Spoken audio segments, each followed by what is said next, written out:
Hi guys, டே 58 big pass Tamil season 9ல் என்ன நடந்துச்சுன்னா பார்க்க போகிறோம். நம்ம அரோரா இருக்காங்களே, அரோரா அவங்க வந்து நேற்று ஒரு பெரிய சீன் ஒன்று கிரியேட் பண்ணாங்க. அதாவது அரோரா, பிடை, பாரு அண்ட் கம்ருதீன் இந்த 3 பேருமே உட்காந்து லேட் நைட்டில் வந்து டிஸ்கஸ் பண்ணுறாங்க. இந்த முக்கோண இஷ்யூ ஒன்று ஓடிக்கிட்டு இருக்கு இல்லையா, கேவலமான ஒரு இஷ்யூ.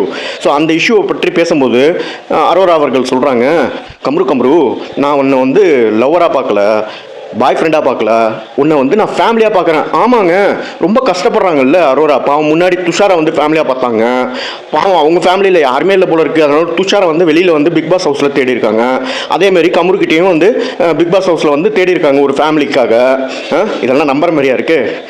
அதுக்கப்புறம் என்னென்னா, எனக்கு ஆக்சுவலி ஸ்டார்டிங்கில் வந்து பிக் பாஸில் விக்ரமா ரொம்ப பிடிச்சிருந்தது. ஏன்னா அவர் வந்து அந்த தலையாக வந்து ஒரு ரோல் எடுத்து பண்ணும்போது கூட உடஞ்சிட்டாரு. என்னால் வந்து கண்ட்ரோல் பண்ண முடியலன்னு. அதுக்கப்புறம் தாங்க அவருக்குள்ளே இருக்கிற வில்லத்தனமே வெளியில் வருது. அதாவது இஸ் கான்ஸ்டன்ட்லி ட்ரிகரிங் பீப்புள்.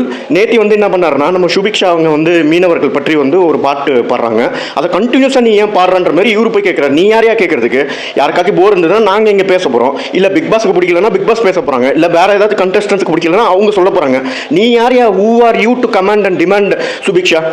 உண்மையிலே இஸ் கிராசிங் இஸ் லிமிட். ஒரு மாதிரியான ஒரு வில்லத்தனம் வந்து இப்போ வந்து விக்கல்ஸ் காமிச்சிட்டு இருக்காருன்றது தான் உண்மை.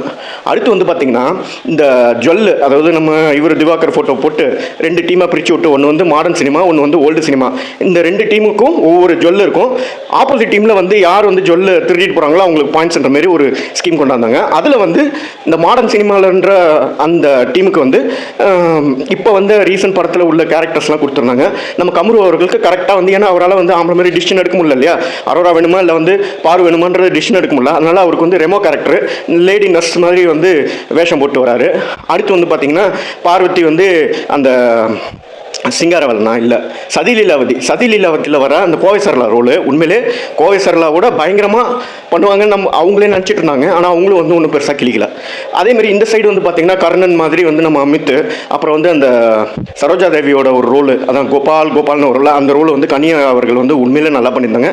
சபரி அவர்கள் வந்து இந்த சைடு வந்து குணாவோட ரோலு. உண்மையிலே இந்த மாதிரி வந்து பல ரோல்ஸ்க்கெல்லாம் இருந்தது. ஸோ அதில் வந்து என்ன நடந்துச்சுன்றது தான் வந்து காமிச்சாங்க. ஆனால் உண்மையிலே நேற்று எபிசோடு வந்து எப்படி இருந்துச்சுன்னு பார்த்தீங்கன்னா, அதாவது நாள் முழுக்க வேலையே செய்யாமல் இந்த 24/7 டிஃபர்ட் லைவை வந்து பார்க்குறாங்க இல்லையா, அவங்களுக்கு வந்து புரியும். நம்மளை மாதிரி நம்ம வேலையெல்லாம் பார்த்துட்டு நைட் உட்காந்து பார்க்குறோம் இல்லையா, நம்மளுக்கு புரியாது. சரி, இன்றைக்கி தான் நம்மளுக்கு தெரியும் யார் வந்து, அதாவது மாடர்ன் சினிமா குரூப் வந்து ஆப்போசிட் கேமுங்களோட அந்த நகையை திருடுறாங்களா இல்லை வைசி வெர்சாவான்றது இன்றைக்கி தெரியும். ஆக மொத்தத்தில் ஒன்று எல்லா டே எபிசோட்லேயும் வருதுன்னா அது பீடை பார்வோட வன்மம் தாங்க. இதுலேயும் வந்து பார்த்தீங்கன்னா, கோவை சரளான்ற ரோலில் வந்து அவங்க வந்து பேசுகிறாங்க யார்கிட்ட, அரோரா கிட்ட. அதில் வந்து சொல்கிறாங்க, என் புருஷன் பேர் வந்து சக்திவேல் கமருதீன். அசிங்கம் இல்லை உனக்கு? பீட சிப்ப